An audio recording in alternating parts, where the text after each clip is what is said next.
Hi everybody, this is Agnes from Sediment, and today I am doing a little wine confession. What I open to impress and what I open for myself. I will play a devil's advocate for a moment. Yes, we all know that in a perfect world, we should be fully comfortable with ourselves and would not need to impress anyone. But the truth is, we are only human, and sometimes we want to leave a lasting impression. Be it our boss who knows wine well, be it our date or your spouse's family. And it is not always about impressing someone either. Opening a more special bottle can show them that you care and respect the person you are sharing it with. It honors the moment and makes it more memorable. Furthermore, passionate wine people are some of the most generous people I have met. They love sharing their special bottles, and if I have a chance, I want to reciprocate. But here's the trick. When it comes to wine, what you open to impress a wine professional might be completely different to what you open to impress a more casual wine drinker. Wine professionals, especially those who are deeply passionate, might get more excited about less discovered or smaller winemaking regions that can be difficult to source. And just looking at the wine stylistically, they usually have more tolerance to higher acidity and savory flavors. Now, when we are talking about someone who enjoys wine but is not deeply involved in the industry, I might choose something completely different to impress them. It will still be a bottle of great quality, but it will also be a bottle I know my friend will recognize or at least have heard of. If I present them a wine they don't immediately recognize, they might not understand why it's so special. Therefore, in that case, I would rather choose a wine that makes them feel confident and included in the conversation, instead of me having to explain it. It is a bit like a joke. If you have to explain it, it's not funny anymore. And of course, what impresses either a wine professional or a casual wine lover might not be the same wine I reach for on a relaxed and casual evening. For myself, I might want a comfort label, probably wine with a more approachable price tag, and maybe not the very last bottle of my 3-bottle allocation that year. So today we are going to do this in 2 pairs. The first pair will be a wine I would open to impress someone who enjoys wine but does not necessarily have deep knowledge about it, versus a wine that I would be perfectly happy to enjoy on my own. The second pair would be wine that I would open to impress wine professional with deep knowledge and great passion for wine, versus the wine I would happily sit back and enjoy on my own. So let's start with the first wine that I would open to impress more casual wine lover, and that is Krug Special Cuvee. In this case, it is edition 173. So let's open and taste it.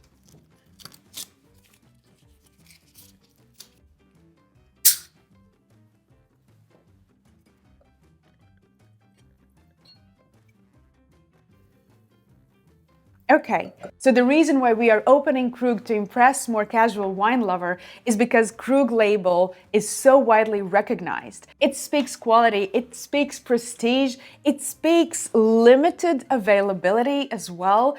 And these bottles are not that easy to get. You know, they are not found in every retailer store around the world. You kind of have to go to more specialized ones. They are more available in restaurants, and in restaurants, of course, they also dictate much higher price. So these are just few reasons why opening Krug could be a way to impress someone who is passionate about wine but might not have, very deep knowledge.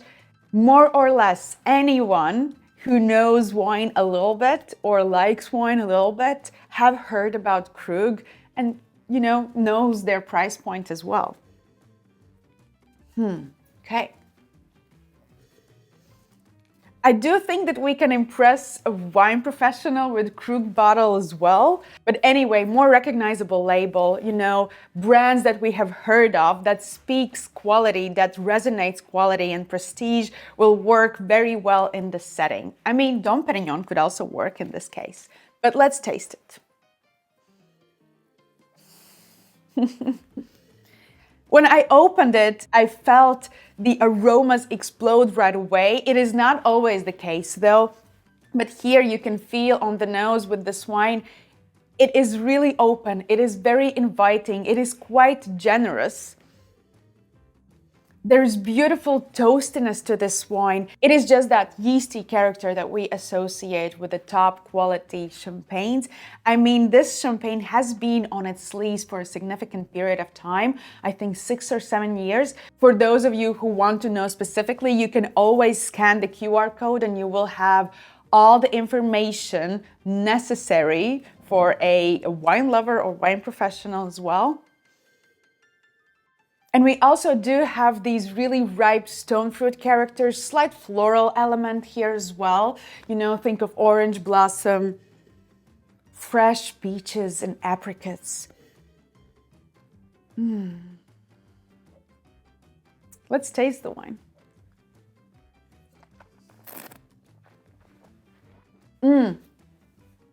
What a beautiful fresh fruit explosion on the palate. It is way more citrus fruit driven and shaped on the palate than it was on the nose. I mean, nose was so open and inviting, and here on the palate, it is slightly tight.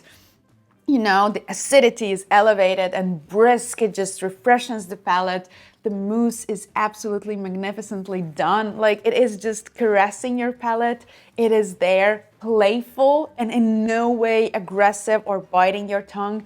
And I'm speaking truthfully because this is my very first bottle this morning. We are recording this video in the morning. So you can imagine how very sensitive my palate is.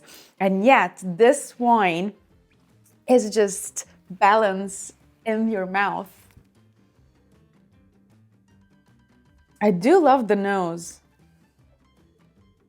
I mean, that brioche character, that yeasty, leesy nose that is not overpowering the fruit flavors. I mean, this is what you expect from the top quality champagnes. And it has this absolutely beautiful, long-lasting, quite refreshing acidity.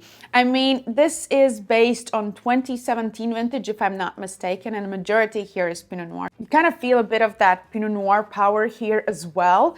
I will give this wine 94 points. Let's move to the wine that I would open for myself.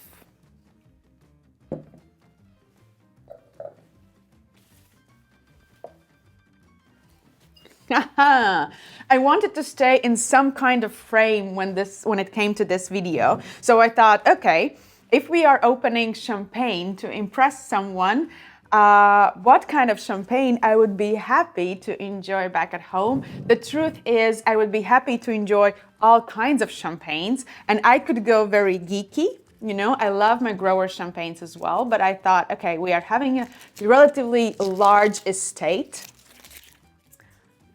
with the wine that we are impressing someone. And I thought we also might have to look around, you know, larger, well-known brands in this case as well. And Bollinger is one of those estates that I am always happy to enjoy. Their special Cuvee offers amazing value, amazing complexity. We will hopefully see that in a second. Let's just open it.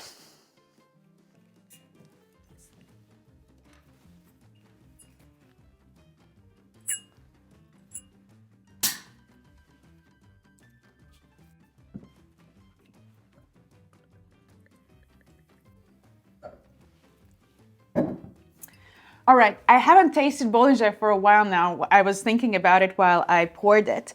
But when it comes to champagne experience, you know, reliable champagne experience, Bollinger Special Cuvée is always the champagne I go for. I am happy to see it in any blind tasting because in the blind tasting, it screams, I am champagne. It has that really high quality. It has that champagne characteristic of those brioche, you know, yeasty characters. It has relatively high complexity for their entry cuvée, and I think it has something to do with it how it is made. Of course, on the nose, this wine offers a bit more fresher, you know, fruitier style of characters as opposed to Krug, because Krug has been aged on its lees for such an extended period. Bollinger is released much earlier. But you still have that, complexity from the lees. You still have fruit, dipped in those leesy flavors. We have toastiness. Slightly bruised apple here as well. I mean, I think that is like a characteristic of Bollinger estate. And some people like it, some maybe not so much. I have always been a fan of Bollinger style. It is just so expressive in the glass. Let's taste it. It is beauty. With Krug, we had so much higher acidity. Like there was this nerviness and tightness, and you could feel that it is a magnificent champagne. It just maybe needed a bit of time. While with Bollinger, it is open here right now. It is offering you and me pleasure at this very moment. When you buy it, it is guaranteed. It is so reliable. In my opinion, it does have a bit higher dosage. I think with Krug we are around 4 grams per liter. Here it must be a bit higher. It adds a bit blushness and ripeness to the fruit, if you will, and it makes this wine more appealing in its early age.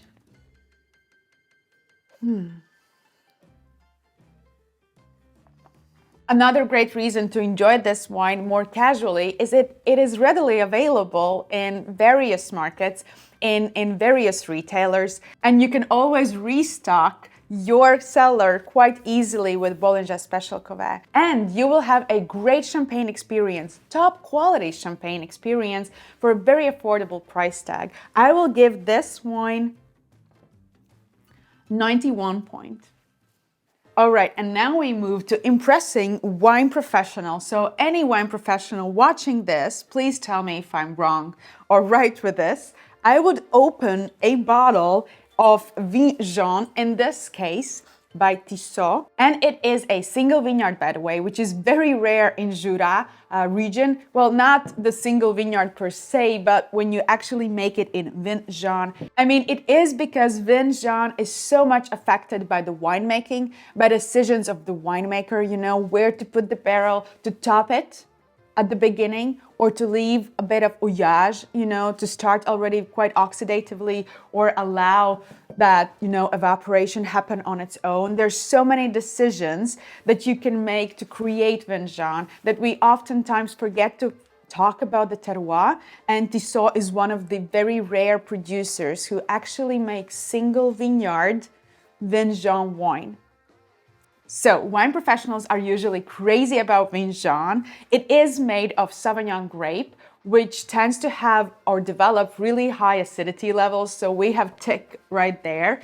And because of its aging, it has been aged under the voile, under the yeasty film for at least 6 years. So it has that really yeasty, intense aroma usually. So let's stop talking and start tasting. And I don't really need to put my nose in the glass. I can feel the yeasty flavors, that savory, salted lemon character already here. I really love the nose here as well. I mean, you could open this bottle to impress me as well.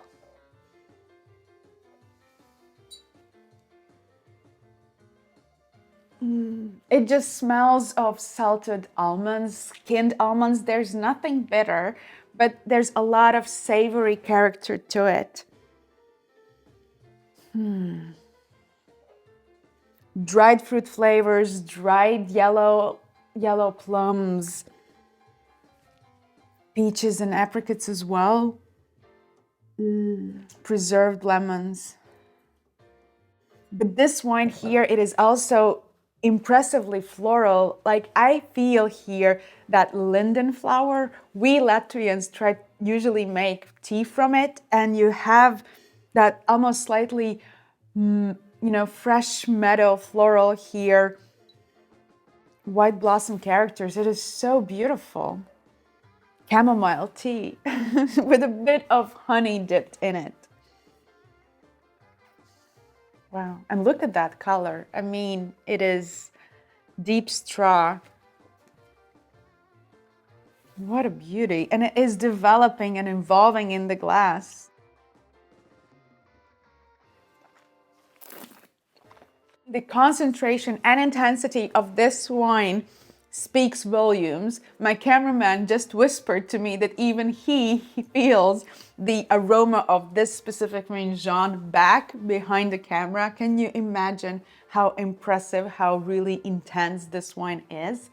And on the palate, I think that this wine is towards the riper or more richer styles of vin jaune in general. However, it is slightly lighter than usually what you would expect from Tissot character. Maybe it is due to the Les Bruyeres, the single vineyard, which is a bit cooler site. The acidity is elevated and it's just crisp and mouth-watering, but it is not standalone. It is linked with all those ripe fruit flavors, those really zesty, juicy, early fruit that you get in the early summer.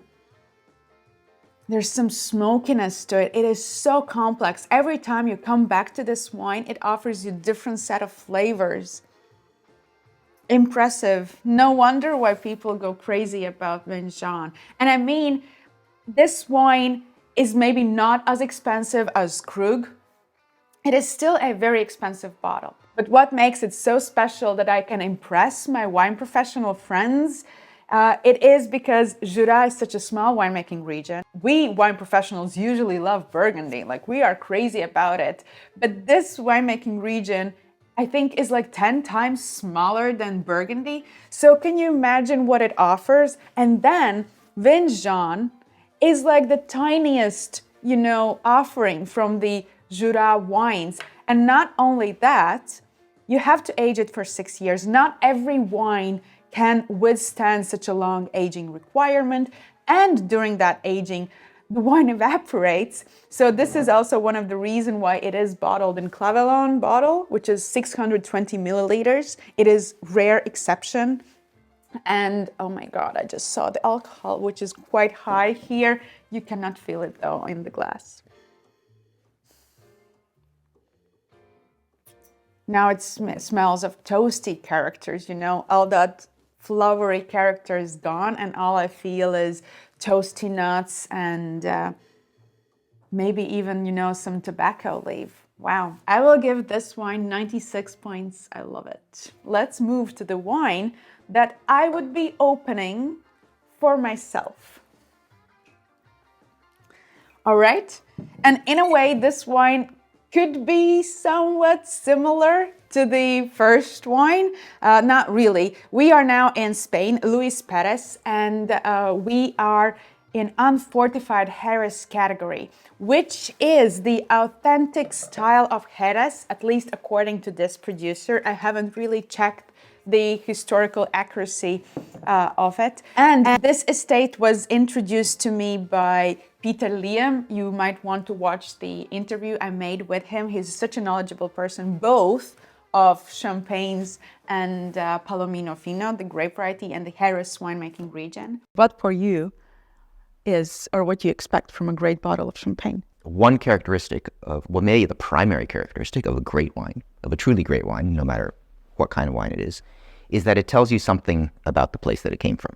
If it doesn't have anything to say, then it's really boring. And when I visited this estate and when I tasted their wines, I was impressed. And I was expecting really expensive prices, because some of those wines which I tasted, I thought, oh my God, this is magnificent. Like, I want to buy a bottle. Will I be able to afford it? And then they sent me the prices. I was, oh, these are super affordable wines with amazing complexity, immediate appeal, yet you can still age them in your cellar. And yes, I was very happy that I could afford these wines and stack my cellar with them. Let's taste them. So just a bit of context. This is Palomino Fino, grown on Albariza soils. So it technically could be Jerez. It is not, because it is not fortified. Yes, now we can have Fino and Manzanilla not fortified. That is true, but this is 2022 vintage. At that time, it was not allowed yet. They do age their wine under that yeasty film as well as they do with classic Jerez wines, the biological aging, around for a year. But now, this wine is showing a bit more of that tropical character, that, oh my God, that mango and lychee character. It is so ripe. I know that sometimes they also dry their grapes before pressing them to increase the alcohol level because Palomino Fino not necessarily always can develop really high alcohol levels. I wonder if this specific vintage has been dried. It almost smells of Sauternes, but without that mushroomy character that you could get from Sauternes, and also without that, candied character or dried fruit character. It is just really ripe, tropical, mango, melon, yellow plums, delicate flowers here and there as well. Wow, it is completely different the way I remember it the last time I had it. Just, wow, it has developed into a beauty. What a chameleon this wine is. I mean, on the nose, it was like inviting and telling you, I will be sweet, I will be gentle, I will be tropical with you.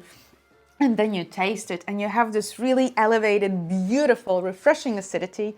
And you have that yeasty, character on the finish, that slight, freshly cut porcini element to it, that earthiness to it. It's, wow.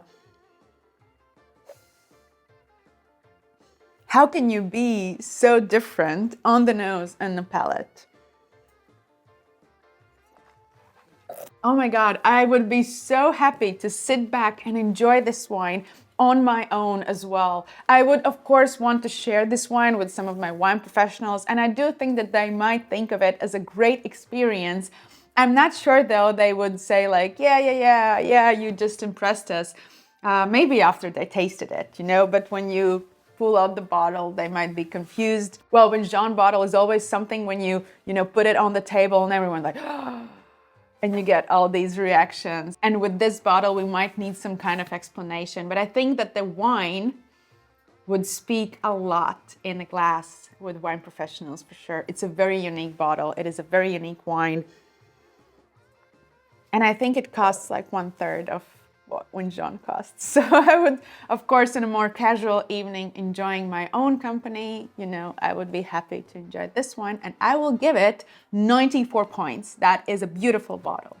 Thank you guys for watching this video. So this was my wine that I would open to impress a more casual wine lover, and this was my wine that I would open to impress a wine professional. Let me know in the comment section below, what wines would you open to impress your friends, your family, your boss, your wine professional, and what wines you would be just happy to enjoy on your own, sitting back and relaxing and watching my YouTube channel.